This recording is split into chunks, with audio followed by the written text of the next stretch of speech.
Hi friends, welcome to our channel. Brahmamudi serial next ఎపిసోడ్లో ఏం జరగబోతోందో ఈ వీడియోలో చూసి తెలుసుకుందాం. రేపు గుళ్ళో అన్నదానం జరిపించేది నా కొడుకే అని అన్న అపర్ణ అసలేం జరిగింది అని తెలుసుకోవడానికి ఈ వీడియోని స్కిప్ చేయకుండా ఎండ్ వరకు చూసేయండి. కావ్య తన వార్డ్రోబ్ని సర్దుతూ ఉంటుంది. అలా రాజ్ కోసం ఒక కుర్తా మీద తను అని ఒక వర్క్ని చేస్తుంది. అది కనిపిస్తుంది. అది వెంటనే రాజ్కి కొరియర్ పంపించాలని కొరియర్ని పంపిస్తుంది. అలా రాజ్కి కాల్ చేసి, రామ్ గారు, నేను మీకు ఒక కొరియర్ని పంపించాను, అందులో మీకు ఒక సర్ప్రైజ్ ఉంది అని అంటుంది. అప్పుడు రాజ్, అవునా కళావతి గారు, ఏం సర్ప్రైజ్ అని అంటాడు. అప్పుడు కావ్య, కొరియర్ వస్తుంది కదా, అప్పుడు ఓపెన్ చేసి చూడండి, సర్ప్రైజ్ అన్నాను కదా, ముందే రివీల్ చేయకూడదు అని అంటుంది. అప్పుడు రామ్, అవునులేండి అని ఆ కొరియర్ ఎప్పుడు వస్తుందా అని వెయిట్ చేస్తూ ఉంటాడు. కాసేపటికి యామిని వాళ్ళ ఇంటికి కొరియర్ బాయ్ వచ్చి, మేడం కొరియర్ అని అంటాడు. అప్పుడు యామిని, కొరియరా, మేమేం ఆర్డర్ పెట్టలేదే అని అంటుంది. అప్పుడు ఆ కొరియర్ బాయ్, రామ్ గారికి కొరియర్ వచ్చింది మేడం అని అంటాడు. అప్పుడు యామిని, ఏంటి, రామ్ గారికి కొరియర్ వచ్చిందా, బావకి కొరియర్ వచ్చిందా, బావేమి ఆర్డర్ పెట్టినట్టు లేడే అని ఆలోచిస్తూ ఉంటుంది. అప్పుడే రాజు వచ్చి, ఆ కొరియర్ నా కోసమే వచ్చింది యామిని అని తీసుకొని లోపలికి వెళ్ళిపోతాడు.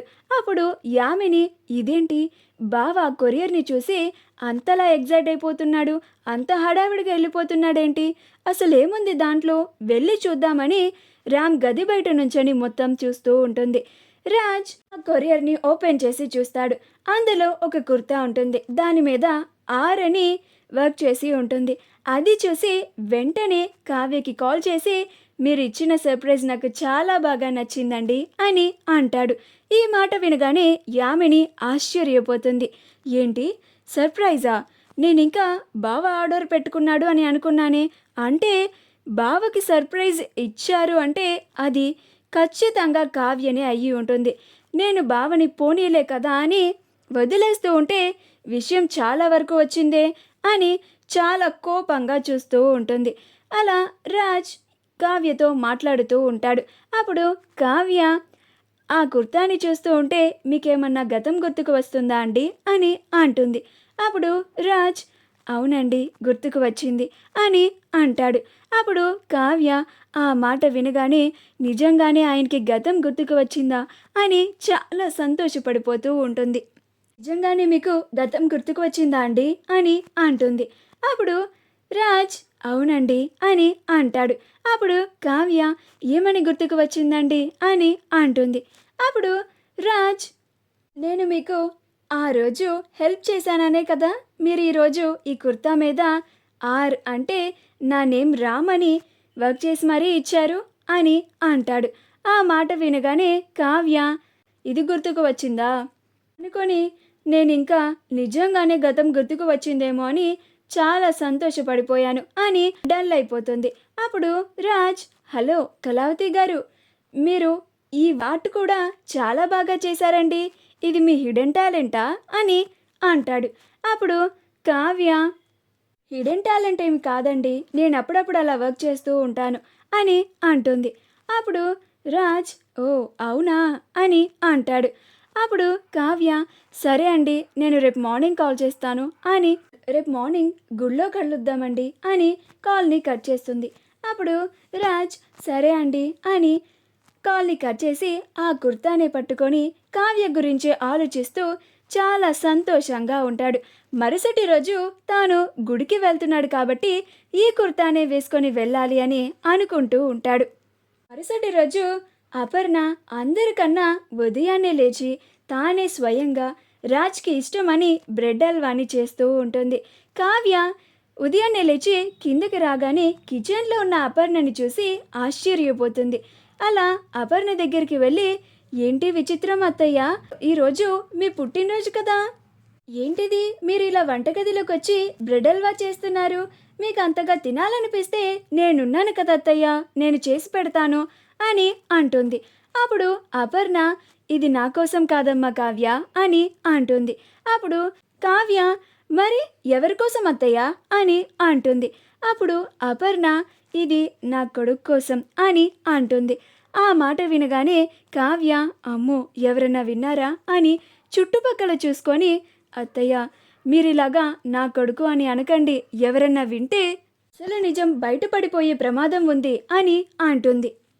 అపర్ణ అలాగేనమ్మా కావ్య, అదేనమ్మా నువ్వు ఇవాళ గుళ్ళో రాజ్ని నాకు చూపిస్తానన్నావు కదా, వాడిని చూసి వాడికి ఇద్దామని ఈ బ్రెడ్ హల్వాని స్వయంగా నా చేతులతోనే చేస్తున్నాను అని అంటుంది.